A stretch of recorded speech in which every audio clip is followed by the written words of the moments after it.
Hello दोस्त, कैसे आप लोग। मनीष मैथमेटिक्स यूट्यूब चैनल में स्वागत है दोस्तों। अगर आप देख रहे हैं इस वीडियो के तो अंत तक बने रहे। इस वीडियो में हम दोस्तों बात करेंगे यानी संख्या के बारे में। संख्या किसे कहते हैं, संख्या कितने प्रकार के होते हैं। तो आप लोग चैनल पर नए हो तो चैनल को लाइक एंड सब्सक्राइब जरूर कीजिए। बेल आइकन को प्रेस कर लीजिए कि जब भी हम नए वीडियो अपलोड करें तो आप लोग को नोटिफिकेशन देखने को सबसे पहले मिलेंगे दोस्तों। इस वीडियो को देखने के बाद आपको दूसरा वीडियो देखने की ज़रूरत नहीं पड़ेगा दोस्तों। चलिए दोस्तों स्टार्ट करते हैं। देखिए दोस्तों, संख्या किसे कहते हैं। वह गणितीय वस्तुएं जिनका उपयोग गिनने, मापने और नाम रखने के लिए किया जाता है उसे संख्या कहते हैं दोस्तों। जैसे कि दोस्तों एग्जाम्पल है, कोई भी संख्या लीजिए, गिनने के लिए कोई भी संख्या लीजिए, जैसे 1 2 3 4 5। और जैसे कि मापने के लिए 5 सेंटीमीटर, 8 सेंटीमीटर, 10 सेंटीमीटर, कोई भी लीजिए नाम मापने के लिए। और जैसे कि 11 किलोमीटर, 15 किलोमीटर, कोई भी मापने के लिए हम ले सकते हैं संख्या। तो हम लोग गणितीय वस्तु कहाँ कहाँ उपयोग करते हैं, गिनने में, मापने में और नाम रखने के लिए किया जाता है। यानी नाम रखने के लिए किया जाता है। तो एक का क्या है, एक अपने आप में एक नाम है। एक का भी एक नाम है, 2 का भी एक नाम है, 3 का भी एक नाम है, 4 का भी एक नाम है, 5 का भी एक नाम है। समझ गए दोस्तों। यानी ये सब जैसे कि गणितीय वस्तु कहाँ कहाँ उपयोग करते हैं, मापने में, गिनने में, नाम रखने के लिए किया जाता है, तो उसे हम संख्या कहते हैं। समझ गए दोस्तों। चलिए दोस्तों आगे बढ़ते हैं। देखिए दोस्तों, प्राकृतिक संख्या यानी नेचुरल नंबर, गिनती की जाने वाली संख्या को प्राकृतिक संख्या कहते हैं दोस्तों। गिनती कहाँ से स्टार्ट करते हैं, 1 से स्टार्ट करते हैं। देखिए दोस्तों example, 1 2 3 4 5 6 dot dot dot dot यानी इन्फिनिट, अनंत तक। इन्फिनिट का मतलब होता है अनंत। यानी 1 से लेके अनंत तक की संख्या को हम प्राकृतिक संख्या कहते हैं दोस्तों। समझ गए दोस्तों। प्राकृतिक संख्या अगर पूछे तो गिनती की संख्या को प्राकृतिक संख्या कहते हैं। गिनती हम लोग कहाँ से स्टार्ट करते हैं, 1 से स्टार्ट करते हैं। तो यानी 1 2 3 4 5 यानी डॉट डॉट अनंत तक की संख्या को हम प्राकृतिक संख्या कहते हैं दोस्तों। समझ गए। चलिए दोस्तों आगे बढ़ते हैं। समझ गए तो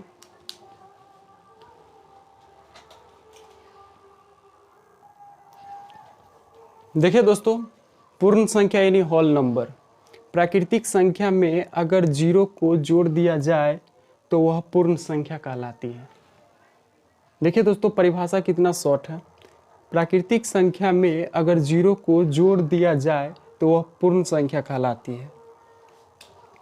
जैसे कि प्राकृतिक संख्या, आप पहले लिख लीजिए प्राकृतिक संख्या। एग्जाम्पल बता रहे हैं दोस्तों, 1 2 3 4 5 6 डॉट डॉट डॉट डॉट यानी इन्फिनिट, अनंत तक। अब क्या कहता है दोस्तों, प्राकृतिक संख्या में अगर 0 को जोड़ दिया जाए तो वह पूर्ण संख्या कहलाती है। यानी इसमें 0 को हम जोड़ देंगे, यहाँ 0 को हम जोड़ देंगे तो यह पूर्ण संख्या हो गया दोस्तों।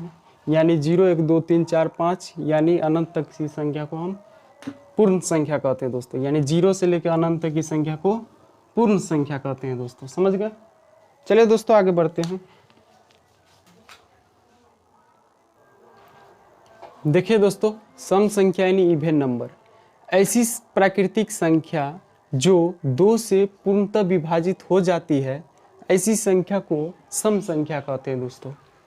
एक बार और देखिए परिभाषा, ऐसी प्राकृतिक संख्या जो 2 से पूर्णतः विभाजित हो जाती है, ऐसी संख्या को सम संख्या कहते हैं दोस्तों। जैसे कि मान लीजिए 2 से पूर्णतः विभाजित का मतलब होता है कि 2 से कटने वाला संख्या कौन कौन होगा, वो सम संख्या होगा दोस्तों। ऐसी संख्या जो 2 से कटने वाला है। तो एग्जाम्पल हम बताते हैं दोस्तों, जैसे कि 2 4 6 8 10 डॉट डॉट डॉट डॉट यानी अनंत तक। यानी ये सब संख्या जो है दोस्तों 2 से कटने वाला है, सब 2 से कट जाएंगे दोस्तों। समझ गए। चलिए दोस्तों आगे बढ़ते हैं।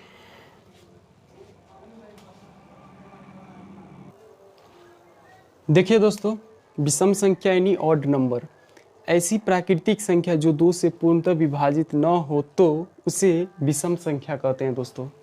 जैसे यानी 2 से पूर्णतः विभाजित न होने का मतलब है कि यानी 2 से नहीं कटने वाला संख्या कौन कौन होगा, वह विषम संख्या होगा दोस्तों। जैसे कि कौन ऐसा संख्या है, जैसे कौन ऐसा संख्या है जो 2 से कटने वाला नहीं है, तो बहुत सारे संख्या दोस्तों। एग्जाम्पल देखिए, 1 1 1 3 5 7 9 11 डॉट डॉट डॉट यानी इन्फिनिट। यानी दोस्तों ये सब संख्या जो है ये 2 से कटने वाला नहीं है, यानी 1 3 5 7 9 डॉट डॉट डॉट अनंत तक, यानी ये सब संख्या 2 से कटने वाला नहीं है दोस्तों। चलिए दोस्तों, विषम संख्या आप लोग समझ गए। ऐसा संख्या सोचना है जो 2 से ना कटे, वैसे संख्या को हम विषम संख्या कहते हैं दोस्तों, समझ गए। चलिए दोस्तों आगे दोस्तों, भाज्य संख्या यानी कंपोजिट नंबर, ऐसी संख्या जिसका गुणनखंड 2 से अधिक हो तो ऐसी संख्या को भाज्य संख्या कहते हैं दोस्तों। जैसे कि एग्जाम्पल है दोस्तों, ऐसा संख्या अपना मन में सोचना है जिसका गुणनखंड 2 से अधिक होना चाहिए। जैसे देखिए दोस्तों, 4 हो गया, 6 हो गया, 8 हो गया, 9 होगा, विषम भाज्य संख्या होगा दोस्तों, 10 12 यानी डॉट डॉट डॉट इन्फिनिट अनंत तक, यानी ये सब संख्या में 2 से अधिक इसका गुणनखंड होगा दोस्तों। जैसे 4 को काटने वाला कौन कौन संख्या है, 1 से भी 4 कटेंगे, 2 से भी कटेंगे और 4 अपने आप से कटेंगे, तो यानी ये संख्या भाज्य संख्या है। फिर देखिए 6 को काटने वाला कौन कौन संख्या है दोस्तों, तो 6 1 से भी कटेंगे, 2 से भी कटेंगे, 3 से भी कटेंगे और 6 अपने आप से कटेंगे, तो यानी ये भी भाज्य संख्या, यानी 2 से अधिक गुणनखंड होना चाहिए। 8 को भी काटने वाला कौन कौन संख्या है, 1 से भी 8 कटेंगे, 2 से भी कटेंगे, 4 से भी कटेंगे, 8 अपने आप से कटेंगे, तो यानी ये समझ जाइए कि जो संख्या का 2 से अधिक गुणनखंड है वह संख्या भाज्य संख्या होगा। जैसे 9, तो 9 विषम भाज्य संख्या दोस्तों। 9 को काटने वाला 1 भी काटेंगे, 3 भी काटेंगे और 9 अपने आप को काटेंगे, तो यानी ये विषम भाज्य संख्या है 9। तो समझ जाइए ऐसा संख्या है, ऐसा संख्या सोचना है कि 2 से अधिक गुणनखंड होना चाहिए, तो वो भाज्य संख्या होगा दोस्तों, समझ गए। चलिए दोस्तों आगे बढ़ते हैं। देखिए दोस्तों, अभाज्य संख्या यानी प्राइम नंबर, ऐसी संख्या जिसका गुणनखंड केवल 2 हो तो ऐसी संख्या को अभाज्य संख्या कहते हैं। देखिए दोस्तों, एक बार और परिभाषा पढ़ते हैं। ऐसी संख्या जिसका गुणनखंड केवल 2 हो तो ऐसी संख्या को अभाज्य संख्या कहते हैं दोस्तों। इसका एक और परिभाषा होता है, एक के अलावा और स्वयं के अलावा और किसी संख्या से न कटे तो ऐसी संख्या को हम अभाज्य संख्या कहते हैं दोस्तों। ऐसा संख्या होगा जो 1 से कटेगा और स्वयं से कटेगा। देखिए जैसे एग्जाम्पल है दोस्तों, जैसे 1 नहीं होगा, 1 तो काटेंगे लेकिन 1 को काटने वाला कोई और संख्या नहीं, इसलिए 1 नहीं होगा। जैसे मान लीजिए 2 होगा, 1 काटेंगे, 2 अपने आप से कटेंगे यानी स्वयं से कटेंगे, तो ये अभाज्य संख्या होगा। 3 को देख लीजिए, 3 भी 1 से कटेंगे और स्वयं से कटेंगे, यानी ये भी अभाज्य संख्या है दोस्तों। जैसे मान लीजिए 5 भी 1 से कटेंगे और 5 अपने आप से यानी स्वयं से कटेंगे, तो ये भी संख्या अभाज्य संख्या है। 7 भी देख लीजिए, 1 काटेंगे और 7 अपने आप से यानी स्वयं से कटेंगे, तो ये भी अभाज्य संख्या है। समझ गए दोस्तों, ऐसा संख्या सोचना है कि 1 से कटे और स्वयं से कटे, वैसे संख्या को हम अभाज्य संख्या कहते हैं, समझ गए। चलिए दोस्तों आगे बढ़ते हैं।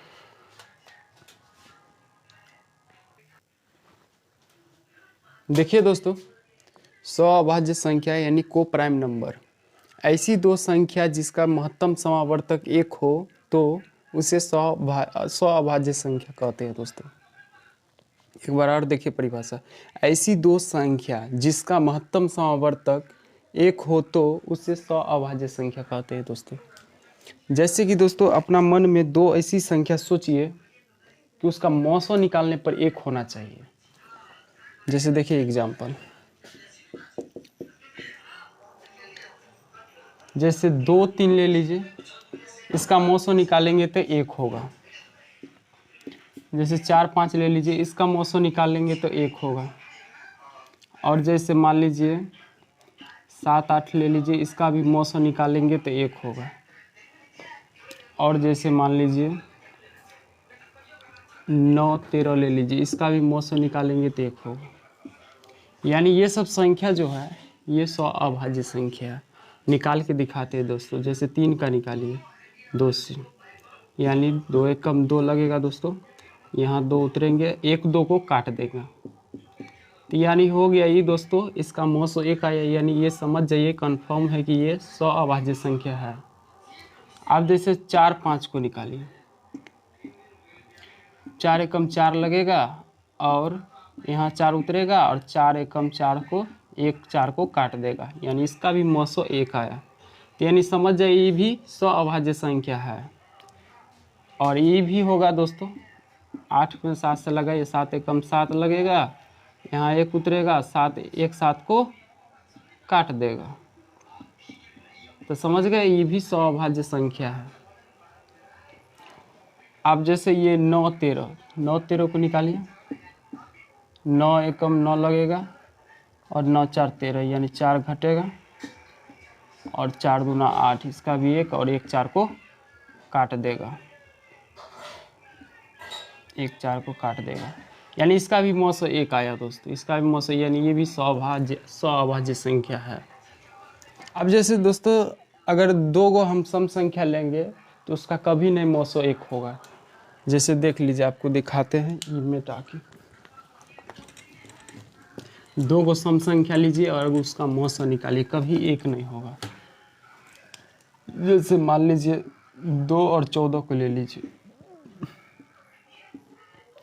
2 और 14 को निकालिए मौसो, तो 7 दूना 14 तो काट देता है, यानी समझ जाइए कभी नहीं होगा। कोई भी ले लीजिए सम संख्या, कोई भी ले लीजिए, जैसे 22 ले लीजिए, तो 22 और 4 को निकालिए मौसो, दोनों सम संख्या है, तो 4 5 20, यानी 2 घटेगा और 2 4 को 2 दूना 4 काट देगा, यानी समझ जाइए कि कभी इसका मौसो 1 नहीं होगा अगर 2 गो सम संख्या लेंगे तो। इसलिए एक सम लेते हैं, एक विषम लेते हैं तो निकल जाता है। आगे निकाल के हम बताए हैं। चलिए दोस्तों आगे बढ़ते हैं, सीख गए होंगे 100 अभाज्य संख्या के बारे में।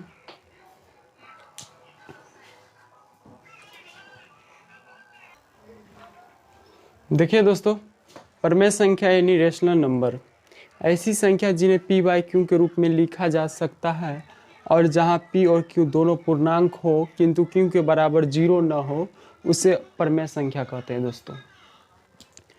जैसे दोस्तों मान लीजिए यहाँ क्या कहता है, q के बराबर 0 न हो और p बाई क्यू के रूप में लिखा जा सकता है। कोई भी संख्या को p बाई क्यू के रूप में लिखेंगे, लेकिन यहाँ कहता है q के बराबर 0 न हो, यानी q के बराबर 0 नहीं होना चाहिए दोस्तों। जैसे मान लीजिए p का मान कुछ भी रख दीजिए 2, इसके बराबर बट्टा में 0 नहीं रहना चाहिए, नहीं तो गड़बड़ा जाएगा। तो 0 में मतलब मान लीजिए p बाई क्यू के रूप में, यानी 0 यहाँ नहीं रहना चाहिए। क्या कहता है, q के बराबर 0 न हो तो उसे प्रमेय संख्या कहते हैं। तो यहाँ बट्टा में 0 नहीं रहना चाहिए दोस्तों, इतना समझ जाइए। और जैसे मान लीजिए इसका एग्जाम्पल बता रहे हैं दोस्तों, जैसे मान लीजिए 3/2, 5/3, -4/2, ऐसे ही मान लीजिए। और पाई का मान क्या होगा, 22/7, ये भी होगा प्रमेय संख्या। और जो भी होगा डॉट डॉट, यानी भिन्न के रूप में होना चाहिए दोस्तों। कोई भी संख्या यानी प्रमेय संख्या, भिन्न वाली सभी संख्या को हम प्रमेय संख्या कहते हैं दोस्तों। भिन्न वाली सभी संख्या को क्या कहेंगे दोस्तों, प्रमेय संख्या कहते हैं। यानी समझ गए दोस्तों प्रमेय संख्या के बारे में। चलिए दोस्तों आगे बढ़ते हैं।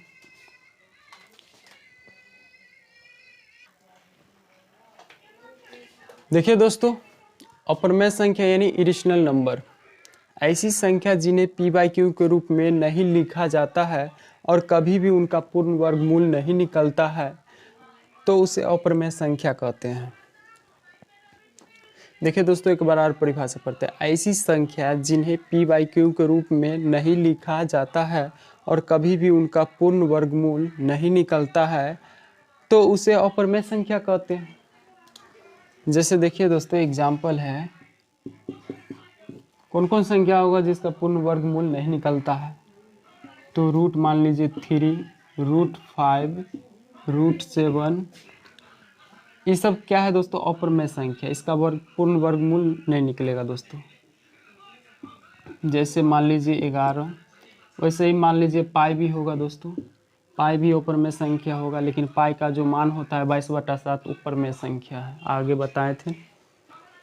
तो आप लोग समझ गए होंगे। और ऐसा भी दशमलव में भी मान होगा दोस्तों, तो ये भी होगा ऊपर में संख्या। समझ गए। चलिए दोस्तों आगे बढ़ते हैं, आप लोग सीख गए होंगे। दोस्तों वास्तविक संख्या यानी रियल नंबर, परमेय तथा अपरमेय संख्या मिलकर एक वास्तविक संख्या कहलाती है। देखिए दोस्तों एक बार और परिभाषा पढ़ते हैं। परमेय तथा अपरमेय संख्या मिलकर एक वास्तविक संख्या कहलाती है। दोस्तों अपने मन में सोचिए, परमेय और अपरमेय संख्या तो आपको बता दी, तो वो दोनों संख्या को यहाँ सम्मिलित कर दीजिए, तो क्या हो जाएगा दोस्तों, एक वास्तविक संख्या हो जाएगा। जैसे मान लीजिए 3/2, 5/3, 4/2, माइनस रहे प्लस रहे तब भी चलेगा दोस्तों। और पाई लगा दीजिए, 22/7 लगा दीजिए, सब परमेय अपरमेय रहेगा दोस्तों। जैसे ये अपरमेय हो गया, ये भी अपरमेय होगा। यानी जो भी संख्या यानी परमेय अपरमेय को दोनों को सम्मिलित कर दिया गया तो वो वास्तविक संख्या हो गया दोस्तों। जैसे ये देखिए परमेय है, ये भी परमेय, ये भी परमेय, ये भी परमेय, फिर पाई हो गया अपरमेय, 22/7 परमेय हो गया, और रूट 3 हो गया अपरमेय संख्या, ये √7 हो गया अपरमेय संख्या। यानी इसका तो पूर्ण वर्गमूल नहीं निकलेगा, इसका भी नहीं निकलेगा।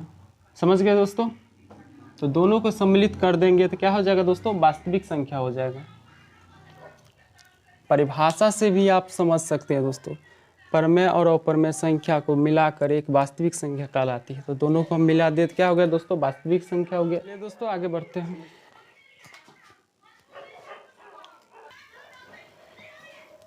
देखिए दोस्तों पूर्णांक संख्या यानी इंटीजर नंबर, शून्य तथा सभी धनात्मक और ऋणात्मक संख्याओं के समूह को पूर्णांक संख्या कहते हैं दोस्तों।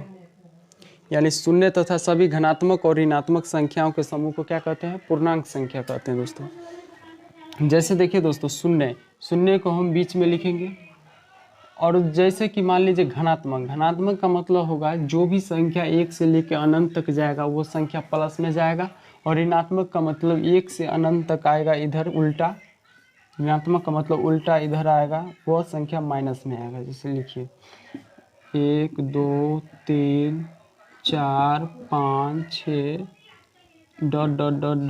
यानी इन्फिनिट। और इधर भी देखिए 1 2 3 4 5 6 ... यानी इन्फिनिट। इधर भी इन्फिनिट, और इधर भी जाएगा अनंत तक, उधर भी जाएगा धनात्मक संख्या यानी अनंत तक। और जैसे धनात्मक जाएगा प्लस में दोस्तों, धनात्मक संख्या प्लस में जाएगा, और ऋणात्मक संख्या यानी माइनस में आएगा यानी उल्टा, तो ये सब माइनस में आएगा दोस्तों।